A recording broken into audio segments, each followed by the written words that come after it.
নমস্কাৰ টাইম 60 অসম চাই থকা সমূহ দৰ্শকবৃন্দক মই ৰাজেশ লিম্বু স্বাগতম জনাইছোঁ। আজি সদৌ অসম গোৰ্খা ছাত্ৰ সন্থা সোণাৰী আঞ্চলিক সমিতিৰ আজি কিছু কাৰ্যসূচী আছে বুলি আমি জানিব পাইছোঁ। সেই সন্দৰ্ভত আমি সম্পূৰ্ণ কথা জানিব গৈ আছোঁ। আমাৰ মাজত আছে চৰাইদেউ জিলা গোৰ্খা ছাত্ৰ সন্থাৰ সাধাৰণ সম্পাদক লাল বাহাদুৰ থাপা আমাৰ মাজত আছে। আজিৰ অনুষ্ঠান কি বিষয়ত হৈছিল কি ক'ব আমাৰ? সদৌ অসম গোৰ্খা ছাত্ৰ সন্থা চৰাইদেউ জিলা অন্তৰ্গত সোণাৰী আঞ্চলিকৰ উদ্যোগত ৰাজাপুখুৰী শাখা সমিতি আজি গঠন কৰা হ'ল। এই শাখা সমিতিত বিশাল নেৱাৰক সভাপতিত্ব দায়িত্ব দিয়া হৈছে আৰু অভিষেক প্ৰধানক সাধাৰণ সম্পাদক। তেখেতসকলক এই ৰাজাপুখুৰী গোটেই বিভিন্ন সমস্যাত তেখেতসকলে বিভিন্ন সমস্যাত সমাধান কৰিব বুলি মই এই চৰাইদেউ জিলা গোৰ্খা ছাত্ৰ সন্থা জিলা সমিতি সাধাৰণ সম্পাদক হিচাপে তেখেতক ধন্যবাদ জ্ঞাপন কৰিছোঁ। আপোনালৈ ধন্যবাদ থাকিল। আমাৰ মাজত আছে চৰাইদেউ জিলা গোৰ্খা ছাত্ৰ সন্থাৰ জিলা সমিতিৰ কাৰ্যনিৰ্বাহক সদস্য বিকি চেত্ৰী আমাৰ মাজত আছে। কি ক'ব আজি এই অনুষ্ঠানত উপস্থিত হৈ কেনেকুৱা কি লাগিছে কি ক'ব?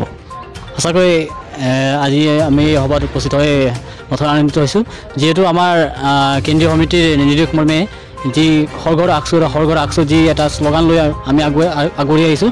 সেই অনুষ্ঠানটো আজি সোণাৰী আঞ্চলিকৰ ৰজাপুখুৰী শাখা গঠন কৰা হৈছে আৰু সেই শাখাৰ দ্বাৰা এটা নতুন সমিতি গঠন কৰা হৈছে। আৰু আগন্তুক দিনত এই যিটো সংকল্প যি কেন্দ্ৰীয় সমিতিৰ যিখন সংকল্প সৰ্গৰ আকচু যি সংকল্প আছে সেই সংকল্প আমি আগুৱাই নিবলৈ চৰাইদেউ জিলাই তৎপৰ হৈ থাকিব বুলি আমি ইয়াৰ পৰা আপোনালোকক জনাই দিছোঁ। আপোনালৈ ধন্যবাদ থাকিল। আৰু আমাৰ মাজত আছে সোণাৰী আঞ্চলিক গোৰ্খা ছাত্ৰ সন্থাৰ সভাপতি ৰামজী নেৱাৰ আমাৰ মাজত উপস্থিত আছে। কি ক'ব আজি এই অনুষ্ঠান আপোনালোকৰ উদ্যোগত হৈ গ'ল কি ক'ব? হয়, আজি সদৌ অসম গোৰ্খা ছাত্ৰ সন্থা সোণাৰী আঞ্চলিক অন্তৰ্গত ৰজাপুখুৰী শাখা সমিতি গঠন কৰা ইতিমধ্যে হৈ গৈছে। সভাপতি আমাৰ বিশাল প্ৰধান আৰু সম্পাদক অভিষেক নেৱাৰক দায়িত্ব অৰ্পণ কৰা হৈছে। ইতিমধ্যে দায়িত্ব প্ৰদান কৰা হৈছে। আজি ৰজাপুখুৰী শাখা সমিতিৰ কাম কৰি যাব বুলি জাতীয় সমস্যাত কাম কৰি যাব বুলি আশা কৰিছোঁ। আমাৰ ৰজাপুখুৰী শাখা সমিতিৰ সভাপতি আৰু সম্পাদকে কাম কৰি যাব বুলি মোৰ আশা আছে। এয়া আমাৰ মাজত আছিল সোণাৰী আঞ্চলিক গোৰ্খা ছাত্ৰ সন্থাৰ সভাপতি ৰামজী নেৱাৰ আমাৰ মাজত উপস্থিত আছিল।